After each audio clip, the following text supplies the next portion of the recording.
वालेकुम गाइस, उम्मीद करता हूँ कि सब खैरियत से होंगे। आज की डेट है 30 मार्च 2025 और मार्केट अपडेट के बारे में बात करते हैं।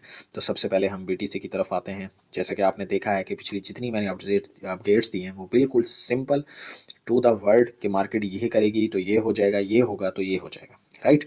तो अगर आप देखें तो जैसे कि हम 88 से बात करते हुए आ रहे हैं कि वहाँ से रिजेक्ट होगी, तो फिर आपने लेवल टू लेवल मैयर करना है कि कहाँ पर हमारा सपोर्ट बन रहा है, कहाँ पर रेजिस्टेंस बन रही है और मार्केट कहाँ से पंप करेगी और कहाँ से डंप आ सकता है। तो जो कल हमने अपडेट दी थी वो यही थी कि अगर 83,652 होल्ड नहीं होता तो फिर हमें जो बाउंस मिलेगा वो 81,500 से मिलेगा। तो सिचुएशन आपके सामने है। इस टाइम 83,652 से रिजेक्ट ले रही है प्राइस। तो अगर तो ये यहाँ से होल्ड करती है इसके ऊपर, आप हमेशा एक बात याद रखें, आप जिस कैंडल में देख रहे हैं, अगर आप वन डे में देख रहे हैं तो आप वन डे का वेट करेंगे कि वन डे इसके ऊपर क्लोज हो।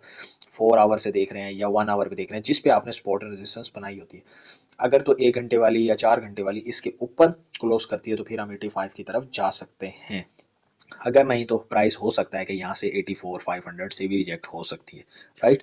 तो आपने ये देखना है, अगर तो ये इसके ऊपर नहीं जाती, यहाँ पर 2-3 कैंडल्स यहीं नीचे क्लोज होती हैं 83 के, तो फिर हम देख सकते हैं कि प्राइस वापस 81 विजिट कर सकती है और इस टाइम हो सकता है कि प्राइस इसको भी ब्रेक कर दे।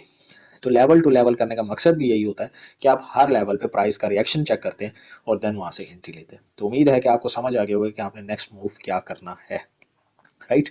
उसके बाद हम देखते हैं इथीरियम को। इथीरियम का भी एग्जैक्ट वही था, $2,000 से हम बता रहे थे कि अगर रिजेक्ट होता है तो प्राइस क्या करेगी, और यहाँ पर भी सेम सिचुएशन है कि प्राइस आई, उसके बाद जो हमने ट्रेंड लाइन ड्रा की थी एग्जैक्ट वहीं से रिजेक्ट हुई है और 1857 भी होल्ड नहीं कर सका और देन नीचे आ गई। तो फिर हमने दो एरिया दिए थे आपको, 1756 और 1811 वाला, वहाँ से प्राइस मूव करेगी और आप सिचुएशन आपके सामने है। और वैसे भी वीकेंड है तो हम इतना एग्जैक्टली नहीं बता सकते मार्केट का मूव, लेकिन लेवल टू लेवल का ये फायदा होता है कि आपको पता चल जाता है कि ट्रेड किस तरह से करनी है और क्या करनी है। तो बस अगर 1857 के ऊपर प्राइस होल्ड करती है और ये ट्रेंड लाइन भी ब्रेक करती है तो फिर आप 2000 तक जा सकते हैं।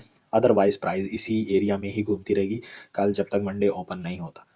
उसके बाद सोलाना का, जैसे मैंने आपको बोला था, अगर आप जाके देखें पिछली वीडियो, उसमें भी मैंने यही बोला था कि अगर 127 वाला जो स्पॉट है वो टूटती है तो आपकी जो प्राइस है पड़ी वो 124 125 से बाउंस ले सकती है, लेकिन आपकी एक्चुअल बाइंग 121 और 111 से बनेगी।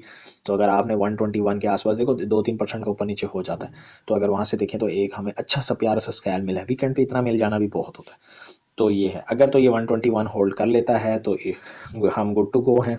अदरवाइज फिर बाउंस तकरीबन 112 और काइंड ऑफ 116 के बीच में यहाँ से हमारी एक लिमिट होनी चाहिए जो फुल होगी और देन मार्केट ऊपर की तरफ जा सकती है। तो ये एक छोटा सा एनालिसिस होता है टू द पॉइंट, क्योंकि अगर ज़्यादा बातें की